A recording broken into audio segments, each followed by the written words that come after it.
Hi అందరికీ నమస్తే. ఈరోజు నేను తెలంగాణలోని మెదక్ జిల్లా శివంపేట మండలం చాకిరిమెట్లలో ఉన్న శ్రీ సహకార ఆంజనేయ స్వామి గురించి అయితే మీకు తెలియజేస్తాను.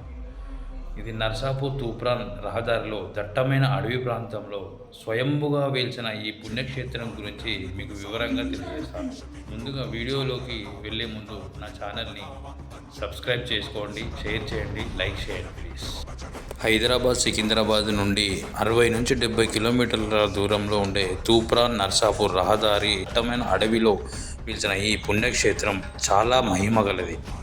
ప్రకృతి సౌందర్యంతో ప్రశాంతమైన వాతావరణంలో ఉండే ఈ దేవాలయం ముఖ్యంగా శనివారాలు, పండుగల రోజుల్లో భక్తులతో కిటకిటలాడుతూ హైదరాబాద్ పరిసరాల్లోని భక్తులకు ఆధ్యాత్మిక అనుభూతిని కలిగిస్తుంది.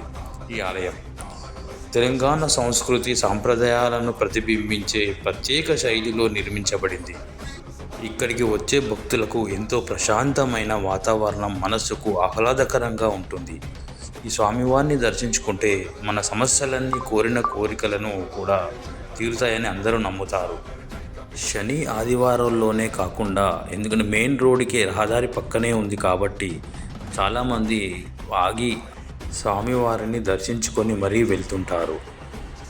శని ఆదివారాల్లో సెలవు రోజుల్లో అయితే చాలా రద్దీగా ఉంటుంది. ప్రత్యేక పూజలు కూడా జరుపుతారు.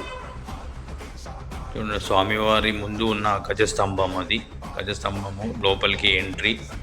చాలామంది వస్తుంటారు. చాలా పండగ వాతావరణం కూడా ఉంటుంది. అక్కడ చాలా ఆహ్లాదకరంగా ఉంటుంది. ఆంజనేయ స్వామి ఆలయం పక్కనే శ్రీ సీతారాముల వారి ఆలయం కూడా చాలా ప్రత్యేక శైలిలో నిర్మించడం జరిగింది. ఇక్కడికి వచ్చిన భక్తులకు ఎంతో ప్రశాంతమైన వాతావరణం, మనసుకు ఆహ్లాదకరంగా ఉంటుంది. చూడండి, సీతారాముల వారి ఆలయం లోపల చాలా తెలంగాణ సంస్కృతికి తగినట్టుగా చాలా అందంగా నిర్మించడం జరిగింది. చూడండి, వీడియోలో కనపడుతుంది పైన ఎంత మంచి డిజైనింగ్. సీతారాముల వారి ఆలయం పక్కనే ఒక సత్రం కూడా నిర్మించడం జరిగింది. ఆ సత్రంలో ప్రత్యేకంగా సత్యనారాయణ కథలు జరిపించడానికి కట్టించడం జరిగింది. సుమారుగా ఈ సత్రంలో 350 నుంచి 400 మంది జంటలు కూర్చొని ఒకేసారి సత్యనారాయణ కథ జరిపించడం జరుగుతుంది. ఈ సత్రంని తెలంగాణ సంస్కృతి సాంప్రదాయాన్ని ప్రతిబింబించే ప్రత్యేక శైలిలో నిర్మించడం జరిగింది. సత్రం లోపల వినాయక విగ్రహం, సరస్వతి విగ్రహం, ఈ సీతారామరావు, లక్ష్మణుడు, సీతమ్మ వారిది, సాయిబాబాది అన్ని విగ్రహాలు నిర్మించారు.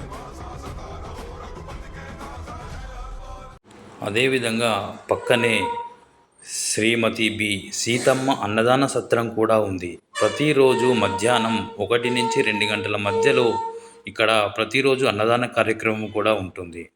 అందరూ వెళ్ళి స్వామివారిని దర్శించుకోండి. అందరూ బాగుండాలని స్వామివారిని కోరుకుంటూ జై శ్రీరామ్.